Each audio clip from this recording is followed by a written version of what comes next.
तो कहानी शुरू होती है एमिली से, जो कि एक ऑफिस के अंदर बैठकर जो लोग बच्चों के साथ गलत बिहेव कर रहे हैं, बच्चों की परवरिश अच्छे से नहीं कर रहे हैं, उनकी तहकीकात कर रही है फोन पर बात करते करते। और हाँ, ये वो वाली एमिली नहीं है जो आप लोग समझ रहे हो, ये दूसरी एमिली है। तो अपने गंदे दिमाग को वहां से निकालकर यहाँ पर लगाओ। तो उसके पास आता है उसका सीनियर और कहता है कि हमारे पास एक और फाइल आई है, इस पर पहले नजर डालो। ये कहती है मेरे पास पहले भी 38 केस पड़े हुए हैं, अभी इसी पे काम चल रहा है। लेकिन ये बंदा कहता है कि ये इंपॉर्टेंट है, एक बार देख लो। और ये केस नंबर होता है 39, 69 नहीं 39। गंदा दिमाग कह रहा हूँ ना, वहां से दिमाग निकालो, यहाँ पर लगाओ। यहाँ पर मतलब यहाँ से थोड़ा सा ऊपर। तो वो उस केस को देखती है जिसमें हमें दिखाई जाती है लिली नाम की एक लड़की जो 10 साल की है। पता चल रहा है कि ये अपनी क्लास में सो जाती है और वो काफी स्ट्रेस्ड है, पर वो किसी को अपनी कोई बात कहती नहीं है। तो ये मॉर्निंग में उसके घर जाने का प्लान करती है, लेकिन जाने से पहले इवनिंग में वो अपनी रातें रंगीन करने के लिए अपने बॉयफ्रेंड से मिलती है, जो कि साइकोलॉजिस्ट है। वो बच्चों की मेंटल हेल्थ को ठीक करता है। ये वाला हीरो सिर्फ साइकोलॉजिस्ट है, ये जोडी सिंस की तरह नहीं है कि समय आने पर कुछ भी बन जाता है। तो रात को रातें रंगीन करने के बाद मॉर्निंग में एमिली आती है उस घर में। दरवाजा खोलती है मार्गरेट, ऊपर से नीचे उतर कर आती है लिली, जो कि काफी डरी हुई होती है। और वो बैठकर बात करती है और पूछती है मार्गरेट से कि तुम्हारा हस्बैंड कहाँ पर है। तो कहती है ये घर पर नहीं है, लेकिन नीचे से उसकी आवाजें आ रही होती है। तो कहती है कि उसको बुलाओ, नहीं तो यहाँ पर तुम्हें बहुत प्रॉब्लम हो जाएगी। उसके बाद एडवर्ड यहाँ पर आता है और वो बहुत ही बदतमीजी करता है, वो बात ही नहीं करता। एमिली कुछ पूछती है तो एडवर्ड अपनी वाइफ के कान में बोलता है, फिर वो इसको ट्रांसलेट करती है कि वो गुस्से में है, तुमसे बात नहीं करना चाहता तो तुम चली जाओ। तो एमिली को ये बड़ा स्ट्रेंज लगता है और एडवर्ड गुस्से में एमिली को ताकता है। तो एमिली ये सारी बातें आकर अपने सीनियर को बताती है कि उस बच्चे के साथ जरूर कुछ ना कुछ तो हो रहा है, वो बहुत डरी हुई है और उसके पेरेंट्स बहुत अजीब हैं। तो ये बंदा कहता है कि उस बच्ची के चेहरे पर या कहीं पर भी कोई निशान है मारने के, पीटने के या किसी भी चीज के। तो कहती है ऐसा तो कुछ नहीं है, लेकिन मैं चाहती हूँ कि उनके पेरेंट्स को यहाँ पर बुलाकर एक बार तहकीकात की जाए कि वो बच्चे कैसे ध्यान रखते हैं। तो पूरी फैमिली को यहाँ पर बुलाया जाता है, कुछ सवाल जवाब होते हैं और यहाँ पर एडवर्ड काफी अच्छे से बात करता है एक जेंटलमैन की तरह, कि उस वक्त मैं थोड़ा सा परेशान था, लेकिन हम अपनी बेटी का ध्यान रख सकते हैं, हमें कोई प्रॉब्लम नहीं है। लेकिन एमिली चुपके से लिली को साइड में ले जाती है और उससे फ्रेंडशिप कर लेती है और धीरे धीरे उससे पूछती है कि बताओ तुम्हें हुआ क्या है, क्या प्रॉब्लम है तुम्हें, क्यों तुम क्लास में सो जाती हो, क्या घर पे वो तुम्हें सोने नहीं देते। तो कहती है कि मेरे मम्मी पापा मुझे नरक की आग में जलाना चाहते हैं, मैंने उनको ये बातें करते हुए सुना है। तो वो उसे उठाकर अपने सीनियर के पास लाती है और सीनियर उसको रिकॉर्ड करता है। और यहाँ पर लिली कुछ भी नहीं कहती क्योंकि वो डर जाती है अपने पापा को देखकर। और इसका सीनियर बहुत ही डिसअपॉइंटेड होता है, यहाँ से उठकर चला जाता है और लिली अपने पेरेंट्स के साथ चली जाती है यहाँ से। फिर इमली आती है अपने दोस्त माइक के पास, जो कि एक डिटेक्टिव है। उसको कहती है कि थोड़ी सी तहकीकात करो, उस घर में आखिर हो क्या रहा है लिली के साथ। और यहाँ पर दिखाया जाता है एडवर्ड अपने घर के अंदर कब्र के जैसे कुछ खोद रहा है। यहाँ इमली मिलने आती है लिली से और उससे पूछताछ करती है कि तुम ठीक हो कि नहीं। तो कहती है कि आज शायद मेरी जान को खतरा है, तो मेरे को समझ नहीं आ रहा मैं क्या करूँ। तो ये कहती है ये लो मेरा नंबर, और तुम्हें भी कभी भी ऐसा डर लगे तो मुझे कॉल कर लेना। और फिर रात होने के बाद लिली फोन करती है एमिली को और कहती है कि आज मेरी जान को खतरा है, मेरे सोने के बाद ये लोग मुझे जिंदा ही जला देंगे। तो डर जाती है, भागी भागी निकलती है लिली के घर आने के लिए और वो रास्ते में ही माइक को भी कॉल कर देती है। और दिखाया जाता है हमें ये एडवर्ड और मार्गरेट अपनी सोई बेटी को उठाकर लेकर आते हैं, बड़े ओवन के अंदर डाल देते हैं नींद में ही, पर वो जाग जाती है और उठकर बाहर निकल जाती है। फिर ये लोग उसके मुंह पर टेप लगाते हैं और अंदर डालने की कोशिश करते हैं और इधर आ जाती है एमिली माइक के साथ उसके घर के आगे। और ये पेरेंट्स लिली को ओवन में लॉक कर देते हैं और ओवन चालू कर देते हैं, पर टाइम से माइक और एमिली पहुंच जाते हैं। वो दोनों देते हैं इसके पेरेंट्स को एक एक मुक्काला और लिली को बचा लिया जाता है। उसके बाद कोर्ट में सुनवाई होती है। सुनवाई में जज कहता है कि ये दोनों पेरेंट्स पागल हो चुके हैं, तो इनको सबसे पहले पागल खाने में भेजो, इनका इलाज करवाओ, और बच्चे की कस्टडी किसको देनी है वो आगे जाकर सरकार तय करेगी। उसका लिली का थोड़ा सा सेशन होता है, वहीं पर एमिली भी उससे बातचीत करती है। लिली कहती है कि तुम कितनी अच्छी हो, तुम मुझे गोद ले लो। तो इसकी बातें सुनकर एमिली लिली को गोद ले लेती है और उसको अपने घर पर ले आती है, उसका ध्यान रखती है और वो जाती है उसके पुराने घर पर उसका सामान लेने के लिए और देखती है कि इन लोगों ने बहुत बड़ी कब्र खोद रखी है यहाँ पर, और घर के अंदर बहुत ही अजीबोगरीब चीजें होती हैं, बाइबल की बुक्स हैं। मतलब कुल मिला के दिखाया जाता है कि पेरेंट्स बहुत धार्मिक हैं और वो खुद अपने घर में छुप कर रहते थे, अपने रूम के अंदर बहुत सारे लोग लगा रखे हैं। तो उसे बहुत अजीब लगने लगता है और वो अपने दोस्त को कहती है, अपने बॉयफ्रेंड को, कि मुझे दाल में कुछ काला लग रहा है, तो थोड़ा सा लिली पर ध्यान रखो। उसके कुछ दिन में इनको खबर मिलती है जहाँ पर लिली का सेशन हो रहा है, वहाँ पर एक लड़का था डियागो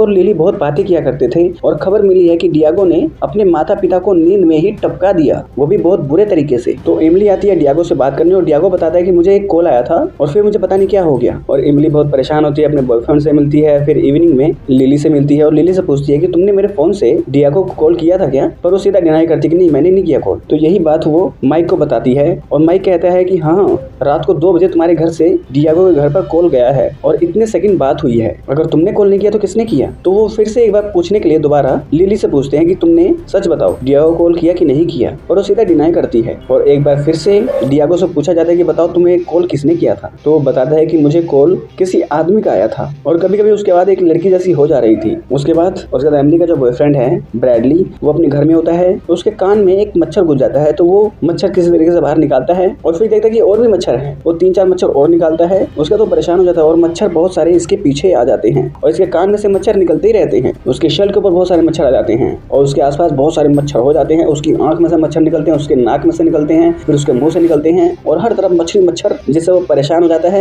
और फिर नाना पाटेकर कहते हैं एक मच्छर आदमी को हिजड़ा बना देता है और ये बंदा खुद ही गिर के मर जाता है नाना का डायलॉग सुनने के बाद। उसके फैमिली को यहाँ पर बहुत बुरा लगता है और वो रोती है और वो गाड़ी में बैठकर लिली के साथ आती है वापस। और गाड़ी में लिली स्ट्रेंज तरीके से बातें करती है एमिली से और यही सारी बातें वो माइक को बताती है कि मेरी बेटी बहुत ही अजीब है और असल में विक्टिम लिली नहीं थी, उसके पेरेंट्स थे। तो एमिली आती है, मार्गरेट से बात करती है कि तुम लोगों ने उसे जलाने की कोशिश क्यों की। तो ये दोनों बताते हैं कि हमारी बेटी नहीं है, वो कोई राक्षस है और ये बात तो तुमने भी नोटिस की होगी और उसको हम मार नहीं सकते, उसको एक ही तरीके से मारा जा सकता है, अगर वो नींद में है तो उसको जला दो। उसके बाद एमिली की फटके 32 वो बहुत डरी रहती है। वो अपने घर में आकर पहले से प्रिपेयर हो जाती है चाकू अपने पीछे रखकर और लिली आती है यहाँ पर और लिली समझ जाती है कि ये मुझे देखकर डर रही है और वो देखती है कि आसपास कोई फोन भी नहीं है। उसके बाद लिली एमिली को कहती है कि मुझे सब कुछ पता है, तुम क्या कर रही हो, तुम्हारे हाथ के पीछे क्या है। फिर अगले दिन एमिली लिली पर नजर रखती है और लिली यहाँ पर अपने दोस्त के कान में कुछ अजीब तरीके से बोलने लगती है और इस चीज को एमिली नोटिस करती है और उसे जबरदस्ती यहाँ से खींच कर ले जाने लगती है और लिफ्ट में ले आती है। और लिफ्ट में लिली एमिली को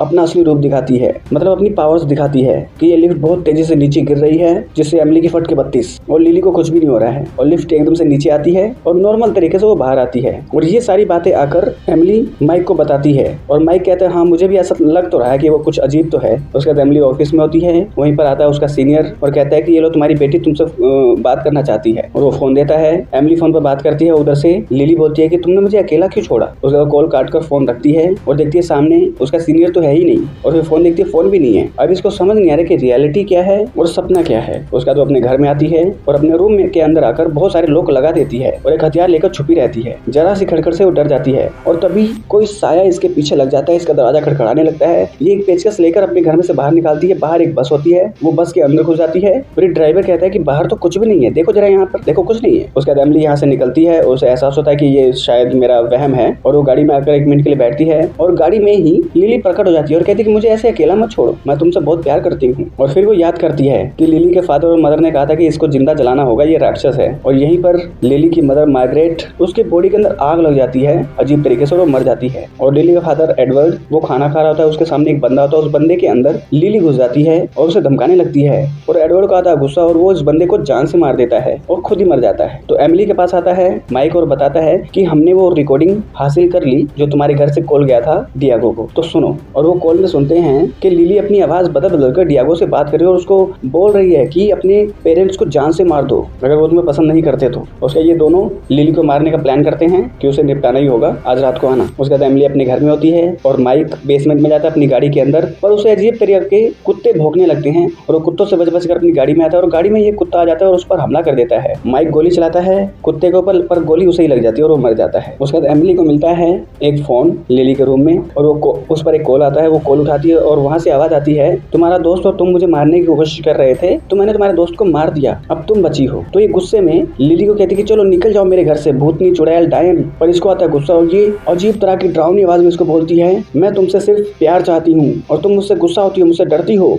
मैंने आज तक तुम्हें कभी नुकसान नहीं पहुंचाया, बल्कि तुम्हें जो बुरा बोलता है कुछ बोलता है तो मैं उसको मार देती हूँ, तो तुम मेरी माँ हो, एक माँ का फर्ज निभाओ। ऐसी अजीब तरह की बातें करने लग जाती है। फिर ये डर के मारे अपने रूम में आती है, लॉक कर लेती है अपने आप को। पर लिली इसको बहुत डराती है, इसका दरवाजा तोड़ने लगती है और पूरा दरवाजा तोड़ने के बाद उसके रूम में आने लगती है और एमिली बेड के नीचे छुप जाती है। तो लिली एमिली के पास आकर बोलती है ढप्पा मैंने तुम्हें ढूंढ लिया, अब कल से हम ऐसे ही खेलेंगे, तुम छुपना और मैं तुम्हें ढूंढूंगी, ऐसे ही तुम एक अच्छी माँ बन सकती हो। तो लिली सोचती है कि इसको सुलाने के बाद इसको मैं जिंदा जला दूंगी। तो उसकी कॉफी में बहुत सारी नींद की गोलियां मिलाती है और उसको पिलाने लगती है और ये पी भी जाती है अपनी मदर से बात कर करके। तो कुछ देर बाद एमिली चेक करती है कि लिली सो चुकी है, वो उसके रूम को लॉक करती है और हर तरफ पेट्रोल गिराकर अपने पूरे घर को आग लगा देती है। और कुछ देर बाद वहाँ पर एम्बुलेंस आ जाती है, एम्बुलेंस नहीं फायर ब्रिगेड। तो यहाँ पर फायर ब्रिगेड आ जाती है। ऑफिसर्स कहते हैं कि चलो तुम्हारी बेटी बच गई, पूरा घर जल गया तो क्या हुआ। और दिखाई जाती है लिली बाहर सही सलामत और वो दोनों अपने घर को जलते हुए देखते हैं। उसके बाद एमिली के फटके 32। उसके बाद आता ऑफिसर और कहता है कि हमने तुम्हारे लिए एक दूसरा घर अरेंज किया है, तो गाड़ी में बैठकर वहाँ चले जाओ, हम तुम्हारे पीछे आ रहे हैं। तो ये दोनों गाड़ी में जा रहे होते हैं। यहाँ पर लिली एमिली को उसकी पुरानी यादों के बारे में बता कर आकर उसको परेशान करती है क्योंकि उसकी भी एक बेटी थी जो गाड़ी के एक्सीडेंट से मारी गई थी और गाड़ी एमिली ही चला रही थी। तो एमिली को आता है इस बार गुस्सा और वो अब की बार से डरती नहीं है, और जब ये डरती नहीं है तो लिली को डर लगता है और वो अपनी जान की परवाह किए बगैर वहां से मारती है एक कट और गाड़ी सीधा ब्रिज से नीचे पानी के अंदर, हर तरफ से पानी आने लगता है। एमिली यहाँ से बाहर निकलती है और लिली उसको पकड़ने की कोशिश करती है, पर एमिली उसको पानी में ही डुबाकर गाड़ी में लॉक करके जिसको मार देती है और किसी तरीके यहाँ से बाहर निकलती है और ऊपर आकर अपनी आजादी महसूस करती है। और यहाँ पर यह फिल्म एंड हो जाती है। तो दोस्तों फिल्म एक डेविल की कहानी है जो एक बच्ची के फॉर्म में अपने पेरेंट्स को परेशान कर रही थी और वो बहुत सारे लोगों को रैंडमली मारती रहती है। और जब लोगों को इस बात का पता चलता है कि इसके अंदर डेविल है, वो लोग इससे सिचुएशन से निकलने की कोशिश करते हैं और इन सब में क्या क्या होता है वो आपको फिल्म देख के पता चलेगा। अगर यह वीडियो चलेगी तो इस वीडियो को लाइक कर दो, चैनल को सब्सक्राइब कर दो, बेल आइकन दबाओ ताकि अगली बार हम कोई वीडियो डालें आप लोगों के पास उसका नोटिफिकेशन आ जाए। तो मिलते हैं आप लोगों से अगली वीडियो में, तब तक के लिए नमस्कार।